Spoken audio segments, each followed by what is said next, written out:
1.5 years ago, we started our journey of being a married couple, even though we were more than 11,000 kilometers apart.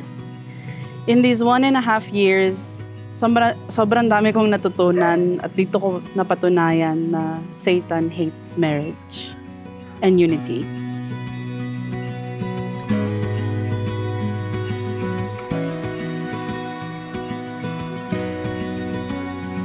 Woo! Gratol!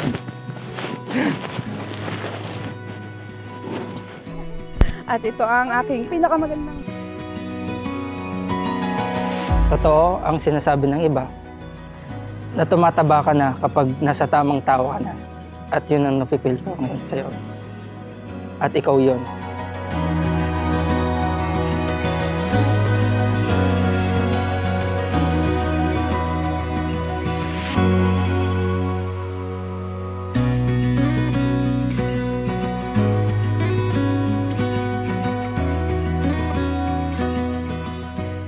Maraming salamat sa Diyos dahil binigay ka niya sa akin. And I promise to love you, support you, and cherish every moment beside you.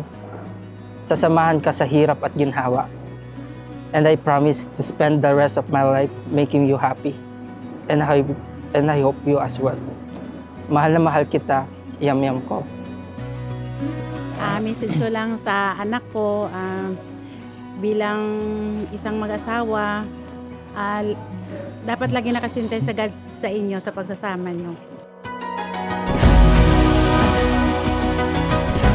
No matter what happens, you will go through trials in your marriage, where you will run out of patience, where you may run out of, shall we say, love. You may run out of resources. You may run out of time for each other. There's a lot of things that you may run out. But remember this, when that happens, Jesus is there to help you. In the years to come, I promise to be by your side, to support you, and to help you in any way I can. I'm excited to grow with you and experience so many things with you. I'm excited to see where God takes us and what He's going to teach us through our marriage.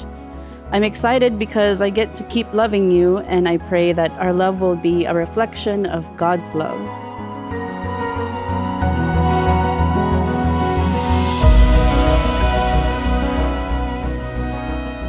Gusto ko ikaw lang ang kasama kong tumanda at tumaba. Sabay nating tuparin ang mga pangarap natin sa isa't isa. Ikaw ang gusto kong kasama sa mga lugar na gusto kong puntahan, sa mga experience ko sa buhay na hindi ko pa na-experience. Kasama ka sa lahat ng mga plano ko sa buhay.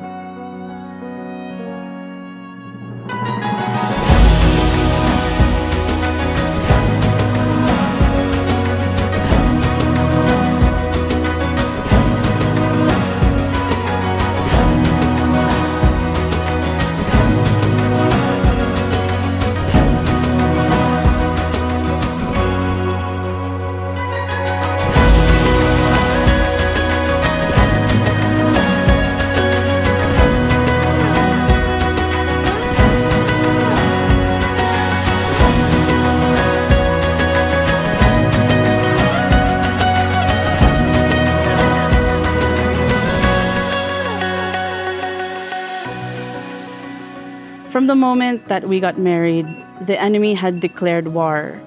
Pero hindi ako natatakot because I know that Jesus has already won the victory and He will guide us every step of the way. Ito ang aking pangako. Sa aking mahal na asawa, maraming salamat dahil tinanggap mo ako kahit panguang ilong ko. Maraming salamat, tinanggap mo ako kahit butas ang bulsa ko. Kahit nasa kabila ng magkaiba ang estado natin sa buhay, hindi yun naging hadlang sa relasyon nating dalawa. Iba kapag ang Diyos ang sentro ng relasyon natin. Nasusustain niya ang love natin sa isa't isa. Mga pa, alam niyo po na mahal ko po kayo kahit di ko po madalas sinasabi sa inyo to. Hindi porket na may asawa na ako ay itatanggal ko na yung obligasyon ko sa inyo bilang anak.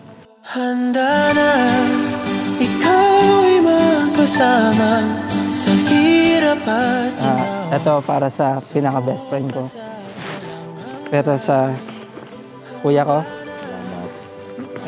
Ito sa pinaka-best man ko. Woo!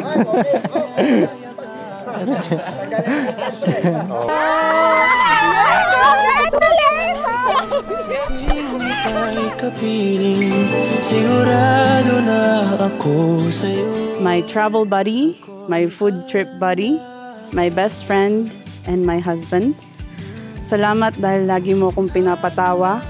Salamat dahil lagi mo akong iniintindi. Salamat dahil minamahal mo ko kahit minsan alam kong mahirap akong mahalin. Thank you for choosing me. I love you. Pag-ibig na di maglalaho, to be your best friend, to be there until the end. Sa'yo lang ako, walang duda. Handa na. Ikaw lang ang gusto kong katabi sa kama tuwing gabi. Gusto kong ikaw lang ang nakakaintindi sa akin at ma-share ko yung mga good memories para sa'yo. I love you. Yayakapin hakan. Oh, ang dami kong gustong gawin sa tuwing ika'y kapiling. Sigurado na ako sa'yo. Ako'y handa na. Handa na. Ako'y handa.